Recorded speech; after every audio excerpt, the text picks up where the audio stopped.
হাই ৰাইজ অসমীয়া পাকঘৰলৈ আপোনালোকক আকৌ এবাৰ স্বাগতম জনাইছোঁ। পোনপ্ৰথমে মাংসবোৰ কুকাৰত বইল কৰি ল'ম। মছলাবোৰ আপোনালোকে দেখিছে নহয় কি কি আছে ইয়াত।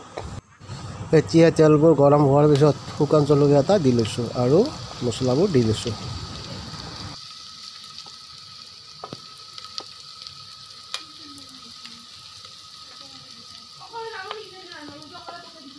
মছলাবোৰ তেলত দিয়াৰ পিছত বেছি লৰাই নাথাকিলেও হ'ব।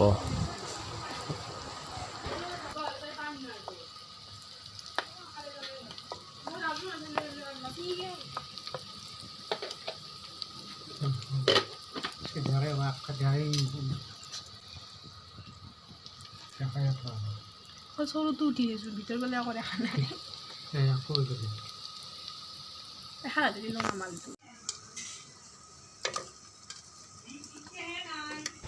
এতিয়া মাংসবোৰ মছলাৰ লগত মিহলাই দি লৈছোঁ আৰু লগতে আলুবোৰ দি ল'ম।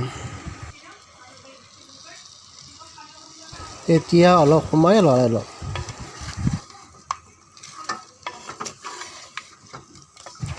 এতিয়া সোৱাদ অনুযায়ী অলপ নিমখ দি লৈছোঁ। এতিয়া কুকাৰত বইল হোৱা মাংসৰ পানীবোৰ মিহলাই দি লৈছোঁ।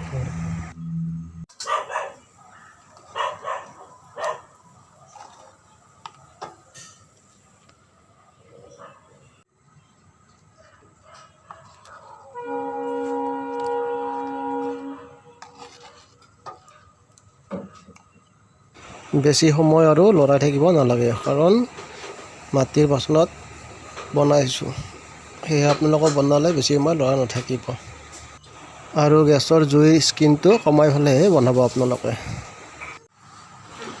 এতিয়া মোৰ ছাগলীৰ মাংসবোৰ বনোৱা হৈ গ'ল।